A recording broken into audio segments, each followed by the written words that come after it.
Hey, are you a musician who needs some album artwork or some single art so that you can finally release that song? Check this out. So I actually made that for free, mostly, using just a couple different pieces of software and a really interesting approach that I think would be really cool to talk about. So I'm going to show you. Hi, I'm Pwnisher, and if you don't know me, I've been a DIY indie musician for over a decade, and I've been heavily working in the metal scene, but also in video game arrangement scenes. So many of you might know me from either side, and obviously I work a lot by myself. Sometimes we just have to because we don't have the budget to hire artists. Sometimes we work so fast that we don't even know we need to release music, and suddenly you need artwork. So what I'm going to show you is my approach that hopefully will be maybe helpful to some people who aren't gifted in like visual arts, picking up a pen or a paintbrush, or even doing digital art, but want to get started in a way that makes sense and maybe even is more intuitive. What you're going to need to follow along are just a couple pieces of software that are, as of this video, completely free. There are, of course, many different parts of my tutorial where a paid thing may come up, be it assets or artwork, and of course, please pay and credit all artists that are involved in your work. But what I did was pretty much entirely within the free catalog of things that you can get in Unreal Engine 5. I'm going to be using Unreal Engine 5.4. The principles I tell you will work in any 3D modeler. I can also recommend you use Blender. It's a free, amazing open source software, and while it can be intimidating, there is a humongous amount of tutorials out there. I'm going to link my favorite resources for getting started in all these programs. Last, you're going to want maybe some sort of image editing program. I use Adobe Photoshop, but you can also use photopea.com. It is free, similar layout as Photoshop. Incredible. Please check it out if you have not. As we dive in, I'm going to break this up into just a couple sections so that you can take a break whenever you'd like, and you can even digest them as you want. We're going to come up with an idea.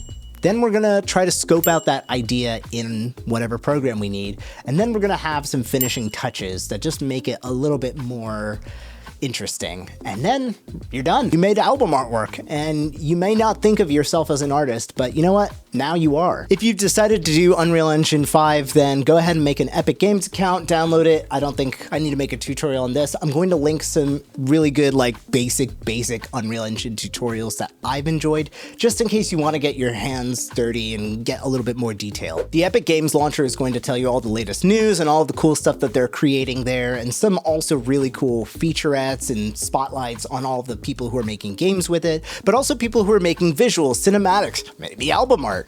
So this is a great place for you to stop by just to get familiarized. So go ahead and click Library for Unreal Engine, and you have different versions that you can install. Sometimes you may find yourself having different versions because different plugins and extras, extensions, and so on only work with one version or another. I'm going to pick 5.4 just because that's what I'm comfortable with, and that's what I use to create my album art lately. And once you actually have downloaded it, it is a big file. They take a while to load, and this does require a bit of a beefy computer. If you're a PC gamer, you might already have specs that are going to be comfortable, but I can't predict it. I'm not an Unreal Engine expert. You're going to get a browser that'll tell you to create a new project. So I'm gonna show you how I would do it in the tutorial, and then I'll open my actual file just for speed. Now, one thing that I noticed is Unreal Engine takes a while to load. So go get a coffee, make a tea, make a snack, and then come back, and then you'll be like, whoa, it loaded. Whoa, it loaded. In the project browser, you're gonna see a lot of cool stuff, including recent projects if you're already working on Unreal stuff. And if you don't have that, then go work on some Unreal stuff. You can make games based on templates, you can make film and different kinds of design and modeling works, but we're gonna focus on something as simple as a blank template. Now, if you have an RTX card, graphics card, and you know what that is, then you can check ray tracing, especially if you want more visual fidelity and cool features that ray tracing will provide, which I do. Mostly specifically talking about lighting and its effect on shadows, but if you don't care about any of that stuff, easiest thing is go to the Film Video Live Events, hit blank, hit ray tracing or not, and give your project a name, something that you'll find later. We could do album art or AA underscore, and I did Champion Lance Theme. That's the fight that you have against the champion, Lance, from Pokemon Gold, Silver, Crystal that I was requested and I wanted to make album art for. And then go ahead and click load, go get another coffee, go get another snack. This is gonna load. Hey, wake up, your thing loaded. So, Unreal Engine is going to do its thing and it's going to load, but it's probably not going to load everything the second you start it. And as you start bringing in things, you're going to probably have more stuff to load. So just let it happen the first few times. It's going to be decompiling shaders. It's going to be trying to set up the project. And again, I don't want to make this into a game design course because I'm the last person who should be teaching you that, but I want you to understand exactly what you need to, and with a little bit of room to grow. So let me do a quick overview of what you're going to probably look at when you first open it. Now you're not going to see my little world here, so I'm just going to go ahead and go to like a different corner of the map. How about we just go over here, and I'm going to do some stuff real quick to set you up. Be back. All right, I'm back. Let's take a look at Unreal Engine, and I'm gonna try to do like the worst job at summarizing what you're looking at before we go any farther. Again, check out Unreal Engine tutorials for the basics. This is a game engine. It was built with the hopes that you will use it to power a lot of different things that you would put on top of it to create a video game. Now, that means you could make a platformer in this, you could make a shooter in this, a racing game, a flight game, and anything in between. But people have also made movies, models, really cool simulations, and everything in between. So all the tools that we have are to build things that you might think of like a video game. In fact, most of you watching are probably humongous video game fans anyway, so hopefully that will make this make sense. All right, let's take a look at what this thing is. At the top here, you're gonna see a bunch of different drop-down menus from File. This is where we can save our project. We can also check out different projects that are huge compilations of many, many different levels and characters and models and music and so on. You can even go back to other levels if you want to create a blank kind of scene with different things. Maybe we have a daytime level. Maybe I'll just use the same file and make a nighttime, a jungle one. If you're thinking like me as an album art maker, then you might want to start having multiple album art choices and things, but save a lot of the same assets, like your logo, for example, or certain effects that you really like. That's the reason why we would use a lot of levels. Now, in the edit menu, you have editor preferences in case you have any tweaks that you need to make for Unreal Engine's sake, and project settings, which of course include things like the name of your project, but also different kinds of settings that can affect how your project is rendered and so on and so forth. Different kinds of features that you may have tutorials telling you to go in here for. Plugins is very important, so let's check it out. The plugins menu is going to include all the different plugins or kind of add-ons that provide different functionality for Unreal Engine. Some of the important ones that I can tell you right now are Movie Render Queue. This is really important because it allows you to render out movies, videos, clips that you've created as Unreal Engine scenes. Maybe you have cameras moving and so on. We won't need this for album artwork, but maybe you want to make visualizers and so on. Another one that's really important to add that's not always there by default is the water plugin. This allows you to create bodies of water, which could actually be very important for your album artwork. Maybe you're covering aquatic ambience from Donkey Kong Country and you want water. Boom, there it is. So these are the kinds of things that you'll want to check out in the plugin menu. Now, I don't want to go through all these, but if you get lost, of course, the windows will show you all the different display windows that we have right now. There's probably a bunch of them and you're like, what's going on? And of course, there's tools, build, which is more about rendering out an actual game, selection in case you need to select different objects in your scene, and actors. Whenever we talk about actors, what we mean is anything that's in your level. Now, picture like an old Mario game. Actors might include Mario himself, piranha plants, Goombas, but it could also include the ground. It could include backgrounds like the sun or like the castles that are just in the back or the mountains. So let's keep that video game vernacular. Okay, the next menu I'm going to tell you about is this kind of top bar. It's like a tab here. This is going to be what we're using and what we're looking at to do all of the beautiful art stuff. We have a save button here, very important, save your stuff. We are also going to need to know this selection mode. Selection mode means that you can select the object in your level and move things around. Landscape is going to be a way for us to build landscapes, literally mountains, valleys, fields, platforms that are large and need tiling, and so on and so forth. foliage is a really great tool for spreading foliage, trees, bushes, but also rocks, vines, supernatural things, anything that you're going to be putting hundreds of and thousands of, you would go here. Mesh paint is another one where you might be painting on top of a mesh, which is just a sort of 3D object that's more about the literal geometry than actual textures or colors of it. If you've ever seen something that's a wireframe in a movie or a TV show or a game, then that would be a good way to think of what a mesh is. Again, I'm sure I am just completely messing with the actual technical meanings of these 3D terms, but I'm trying to get my tutorial across as comfortable as possible for folks who maybe aren't going to make a game here. Next, we have a very important button. This is the quickly add button, and here we can go through all sorts of different things that we're going to be adding. You can add different characters, you can add lights, which is very important, shapes. Now, these are also called primitives in different 3D programs. There are shapes that are pretty fundamental when it comes to making things. Cubes, spheres, cones, planes, and they're all different 3D objects that you will definitely recognize, even though we haven't put any textures and pictures and colors on them yet. The next one that's pretty important is going to be cinematic, because we can create a cine camera actor. That's like basically putting a camera in your world so that you can pretend to be the photographer making your album artwork. Now, you can see that it just spawned in this window, which is probably a good segue to go into this window. Now, again, check out a tutorial on how to navigate this whole menu area. I think just getting your hands wet with like the keyboard movement and your mouse movement is going to save a lot of trouble. The last thing here in this square, of course, this is where your game is, your level, and this is where we're going to be moving things so that we can set up a scene and take a picture of your album artwork. So over here we have different controls, and they all have a parentheses and the hotkey. So probably a good idea to memorize these.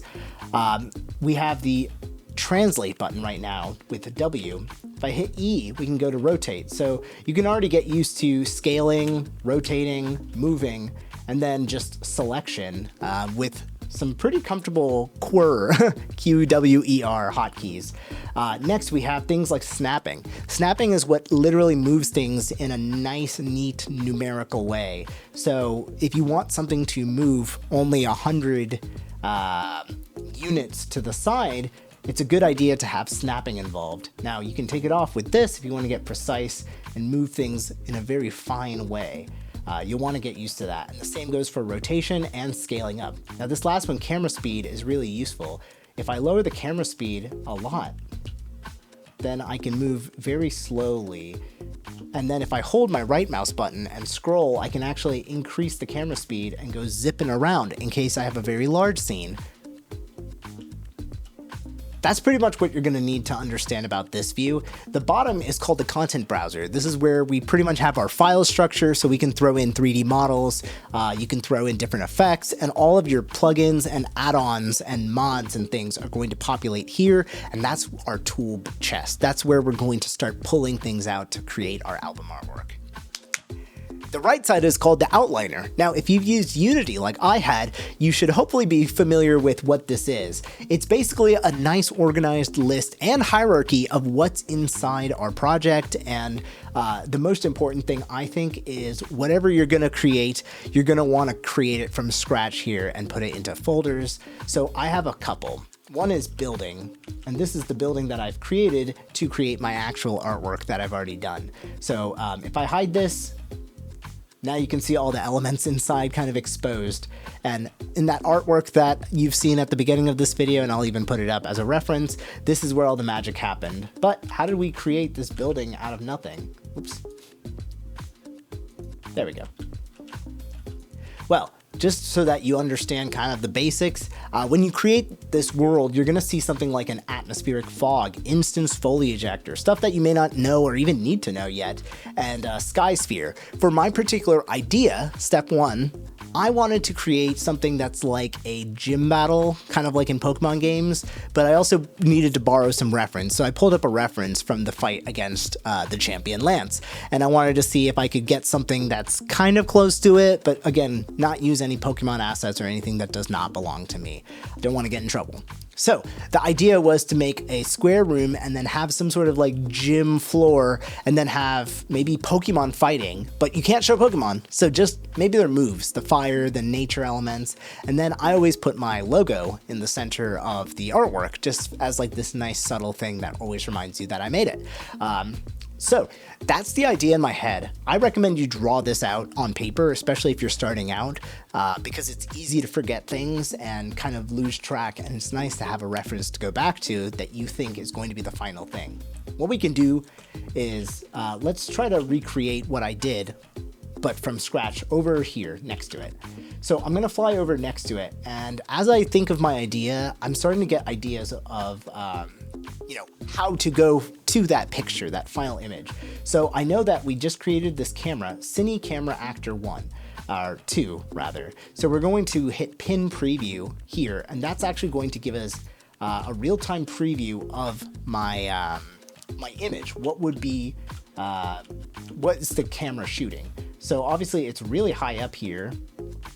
So you can see that your camera literally looks like a film camera, and I'm gonna lower my camera speed here. So now you can see that there's an icon that has this sort of like 3-dimension geometry class situation. These are the different directions that we can move the camera.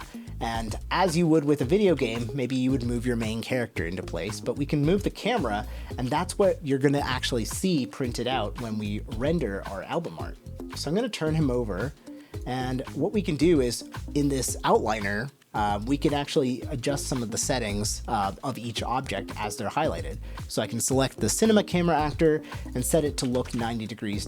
And then what I can do is go down, and then I'm gonna hit the hotkey or change to rotate and turn it. And as it's turning, you can see in real time the camera is now looking at this ground plane that we made. A plane, again, just being a square that's going to eventually be our floor. And that's kind of the idea I had in the first place. Maybe like a camera looking down on the floor of a battlefield where Pokemon are duking it out. So now that it's facing downwards, what I can do is change some of the camera settings to my liking. What's amazing about Unreal Engine and Blender and any 3D program is that they are trying to recreate the cool things you can do with a real camera. So one of the things I want to do is have a square resolution so that we can have a square image for the artwork, which is usually how it's distributed. So we can go to the film back and we could change this to be square, either by doing something like a IMAX camera that's a little bit closer to a square and then still cropping it in, or we could just type in a literal sensor width. I'm just gonna go 56 by 56 or something. And now it has 56 mm by 56 mm. It's a weird resolution, but I never said that I was really good at this. So now we can move our camera and try to get it into place a little bit better. Maybe we can turn it down so that it's covering the whole sides, and we can raise it up a little bit. And then you can change the lens too. Maybe you want something that's like fisheye and it captures a lot. Maybe you want something that's like a nifty 50 where you're zoomed in a little bit more. I think that one might end up being, the idea. Now we can sketch up things by putting place holding objects. So maybe I'm gonna put a cube or a shape here. This can represent one of the objects that we put in, maybe like one of the Pokemon fighting or one of the effects that I'm going to want. And then maybe we can have another one. You can hit Alt and drag the transform control to create more, which is pretty cool. Now, I lost the camera, so I'm going to pin it over here. And then maybe I'll move this one over here, just so that we have an idea of where things are. Now, this ground plane is pretty ugly, so you may get excited and want to start doing more things. And while I don't recommend it, sometimes it just helps. So we can jump around here and we can go to what was known as Quixel content. I believe it's called Fab now. And in this Quixel bridge, we can look at all sorts of content that actually was free up to a point. Now I believe it may not be. But there's tons of free materials out there. Polyhaven.com is a good resource. I'll also put more in the description as far as like where you can get free surface materials or just different materials that you want to use. And these are basically textures and information that the engine will use to draw out whatever the kind of material it is. If it's brick, it's going to need to look hard and rough and rugged. If it's smooth, like linoleum floors, then it's going to look like that, and it's going to shine a certain way. So you're going to want to choose something that matches. And then if you use this browser, traditionally you'll be able to just click, pick one that you like, hit download, and add. And then once you've hit that, you'll be able to see it in your Megascans folder that should be populated under surfaces. So I have one that's called slate floor tiling. And if you just drag and drop it, it'll actually automatically go right in. And we don't have to mess with it if we don't want to. If you do, you can actually click the cube that you've made, give it a good name. I'm going to call mine floor 2 because this is the example floor. And under floor 2, under materials, we can actually double click the literal material or drag a different one right here. And you can even see some of the literal textures or pictures that are telling this thing what to look like. So if you get really close up, you can kind of see it's raised, it's gritty, it's kind of got like this age to it. And then we have a literal controller here. So if we want to change the color of anything, we have different parameters that we can control. Albedo tint is where we could change the color. Maybe we want it to be a little blue. Maybe we want it yellow or red or orange. So you can control all sorts of different things, maybe saturation, brightness. You can change how reflective it is, how rough it is, and so on and so forth until you've gotten something that's really great, but you didn't have to draw or take a photo of a real texture to get there, which is kind of the point and kind of amazing. You can even see our camera view is getting pretty nice. So with that in mind, we can start creating more and more things by just rotating and dragging. I wanted to have walls built so that these would all look really, really nice and kind of like a closed off gym. So then I can just drag here, maybe drag one to the center, and we can start using numbers as well. The location coordinates will also help you figure out exactly where things should be. And eventually, we won't even see some of these things. So don't spend hours and hours on stuff that no one's going to see. Think of it like a real film set. Would you actually build out every little corner of the video and then not use stuff? And the point of also making these things is we're trying to create a little house, a little gym. And that means that the lighting will also be dark in here, except for the lights that we put up. So we want to kind of make this enclosure. So as I build this out, you're gonna probably pick up on the fact that I'm just trying to get the preview picture to look like I want it. And now we have almost all 4 sides created here. So all I have to do is clone this one and boom. Now our camera is somewhere inside here and it's so darn dark, you can't see anything. So we're gonna hit create a light. We can do a point light, which is just like a little beacon of light. We can do a spotlight, which is closer to a film light. And then you can increase the intensity. And wow, all of a sudden we have a spotlight here. Now, I'm not going to show the whole process, of course, because so much of this is not going to be a real tutorial. But what I'm going to show you is what you should do next, which is, of course, go to this perspective and see how I changed the camera angle. Now we're actually in the camera. You're like piloting it like a drone. So if I hold right click on my mouse, I can kind of drag around and get the camera exactly in place. Again, note your camera speed. And then if you hit G, you can take off the game mode so that you don't see any of the weird icons. And now we have all sorts of really cool stuff populating. And there's my spotlight. So maybe I create another. Maybe I create another. And maybe I don't like that it's a spotlight. So we're gonna probably want to change the kind of lighting in here. Maybe we do a point light, one that's just illuminating from itself. And we could change the color to anything. So maybe it's a grass battle, and maybe one side is participating as a grass Pokemon, and the other side's participating as, I don't know, a psychic Pokemon. So we have purple. It's kind of amazing that just with the ideas in our head and a couple moves. We can create literal spaces. And yes, you can make a game out of this, but for someone who, again, does not know how to maybe draw or isn't practiced in that art yet, this is a great way to kind of borrow from the other intuitive sides. Maybe you're used to computer software or you're used to video games and how those work. So give this a try. If you take a look here, my example actually looks a little bit different than the artwork, right? That's because we've been focused so much on the idea and gathering some of the tools that will help us create this. Now, in addition to the walls here, I have my logo, which I've already created as a 3D object before, and we have all these different rocks and fire and crazy effects going on. So how did I get those?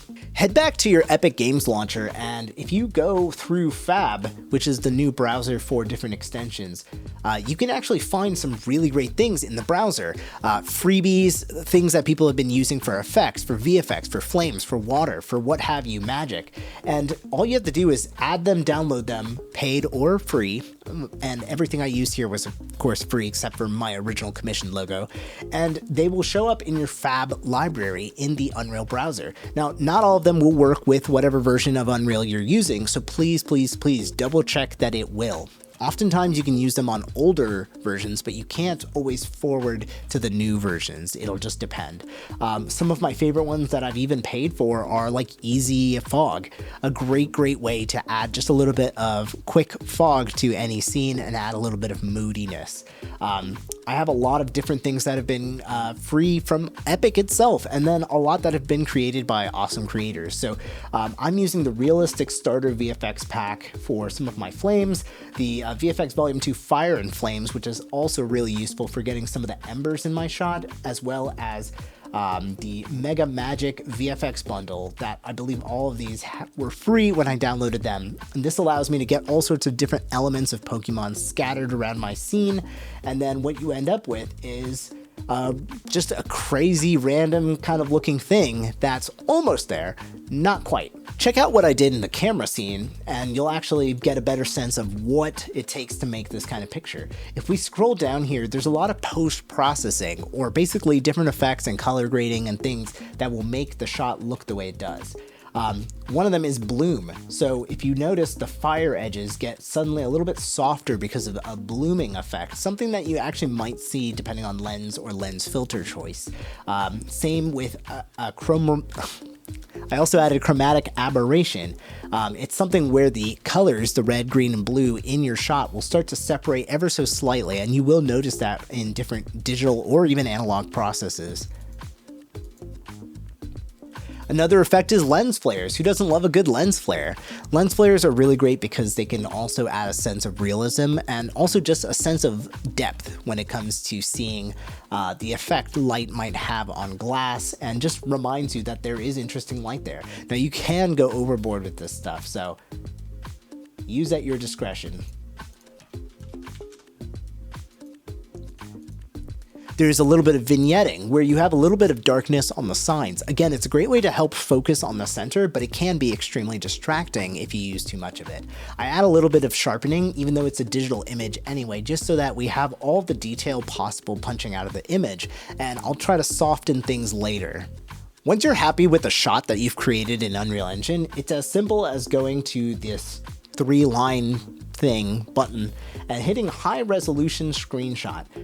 Make sure you find a really good spot to time it, just like you're taking a real photo, and you can actually increase the screenshot size to multiply it more. Now your screenshot is probably going to be at least 1080p, maybe 4K like mine, and depending on your settings in Unreal Engine, you want to be careful here. I've been able to get it up to 2 without my program crashing, but if you have like only 32 gigs of RAM like I do, you may have to call it or take multiple screenshots and stack them, and with moving effects, that might be a little bit difficult. Take your screenshot, and then we're going to get on to our last step, which is the finishing touches. All right, we're at the end of the road here, and I know this is kind of a bit of a disjointed sort of tutorial, but this is basically what my process was. We're looking at Photoshop right now, and again, if you have a favorite image program, editing program that's not Photoshop, that's fine. I know not everyone's going to have access to this software, but if you go to a website like photopea.com, or if you check out Affinity Editor or any of these other cheaper, affordable, non-cloud-based programs, I'm sure you're going to have a good time. Here's the picture without any effects on it. Notice that it's still pretty much what we made in Unreal Engine, but there's aspects of it that are, you know, maybe dull, not as vibrant. It doesn't have anything that's kind of making it feel more analog, which can also make it feel less realistic as a result to me. What we're gonna do is start with a little bit of contrast. You can see here that I'm boosting the contrast a little bit, which is just going to make the brighter things brighter and the darker things a little darker. Now I realized that actually cost me the clarity of seeing my logo in the center. So one of the first things that I do is add a mask. You can do this by clicking down here, creating a brightness and contrast layer, and then it'll want to know where to affect its brightness and contrast. So if I do this, it's affecting the whole image. Now if you click the mask on its own and then go to a brush, now, anywhere that you paint black, it'll take away the effect. But we want the opposite. So I'm gonna undo that with Control Z. And then if you click the layer and go Control I, now everything is black. So the effect of brightening things is nowhere because there's no white in the image. So now we choose white on our brush. Whoops. We select the mask so we know we're painting the mask. And anywhere I paint with white is going to have that brightness effect. So you can see that I purposely painted just the fire and some of my name, and I didn't even go that hard on it. I just wanted to make sure that we got some of those things legible without it looking like there's some weird spotlight or painted thing going on. Next is hue and saturation. This was a way for me to just boost a little bit of color in general in the photo. So now we have a little bit of orangeness going on. This next layer is kind of a quick one. It's just a way to kind of make it look like it was photographed, and again, emphasize the center of the image as somewhere to look. So you can see that it's suddenly getting a little bit brighter and you're suddenly able to see my name, and it looks a little bit more of a spotlight, something to draw you in. Next, we have a little bit more of hue saturation just to get kind of the edges a little bit more colorful. So that's why it's painted that way. And you can even see in the preview of the mask that that's what we're looking at. The last part is probably my favorite of the entire process. Here is where we add all the cool stuff. Boom. All of a sudden we have all these different layers going on, all of this like lifelike color, lens flares, grains. Let's show you how it's done. This first layer is really, really cool, and I hope you can see the subtlety. So this is what's called a surface imperfection, and it's basically something that looks kind of gritty and grimy, like you took a photo and then it sat in your drawer for years and it just ate away until it got a little bit dirtier. It gives things this kind of realism as if they were lived in and lived with, and it's really, really nice, just like film grain might make things look older and more vintage and just have an analog feel, but it's really easy. What you need to do is just find a free surface imperfection or grime or grunge image or texture. There are tons of free ones, and I'll try my best to link something in the description that's similar or exactly what I found. And this was a great way for 3D images to have a little bit of grime and texture, but I thought it would be a really good idea to have it on album art. I also created a mask by using the Add Mask tool, and then I painted where I wanted it. I didn't want any grime over my name or anything that's important to be read, but I put it on some of the edges, almost like people had been holding it with their hands, so it would always be just on the edge, but you could still see the image that was behind it. Next, I added a still image from a lens flare kit that I have for videos, just so that it kind of looks like in the moment this was an image that was really taken a photo, you know, it was a real photo, and there's lens flares and so on. I added one more layer that's kind of a bit dirtier and has a bit of a vignette effect. This is another surface imperfection grime layer, and then I added one more curve. This is known as an S curve, and it's a very popular way of just getting contrast where the brightest part of the image is going to be even more so, and then the blacks and the shadows are going to be raised just a little bit as if they've been aged aged. So you don't have that pure crystal, like digital black that's like just blacker than black going on. It has a little bit of softness to it. And last, we add a bit of foam grain. It's not always obvious, but you can kind of see that it adds like just this uniform pattern, as if everything in this image really was there and really was captured on film together. So once again, we went from basically this to something that's a little bit more exciting for me and a little bit dirtier. Again, everything in this tutorial and this overview has been subjective, so why stop at the finishing touches? So overall, we started with an idea of what I was making for my YouTube channel and for my music, which was a cover from the Pokemon franchise where you're in a battle and, you know, to depict Charizard and things like that, I added fire flames and these different elements that you can get in packs and dropped them in.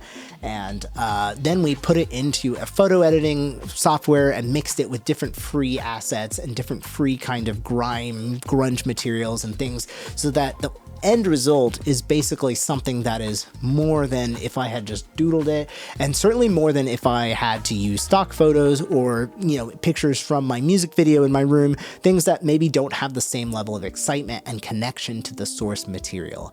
While album artwork may not actually matter when it comes to people checking out your music or long term, I feel like it's a really important stage for being proud of my music and presenting it in the package that makes it look its best and gets people excited. Now that you've checked out Unreal Engine or Blender, and maybe you followed along, maybe you just watched this casually so that you could get some ideas, hopefully you can take on your next project and you'll have an even better idea of what you want. Maybe this time you'll pull in some other free assets that you saw. Maybe you'll make your own. Maybe you can take a new logo that you've created, or you started a band and now this is the new way that you're going to create single artwork or full album artwork. I think it's great that these resources are free right now and that there's information out there on how to use them, especially because when I started making music, it was rare that we would have all sorts of different kinds of tutorials to do the side of the music biz. Let me know if this helped you, and especially if you want to see more kind of tutorials behind the scenes of how I make other album artworks or VFX in any of my music videos. Of course, you can check out my music at Roponiganti everywhere, including Bandcamp and streaming, and you can also check out all sorts of cool stuff from Unreal Engine and Blender that's been inside my videos on my main channel.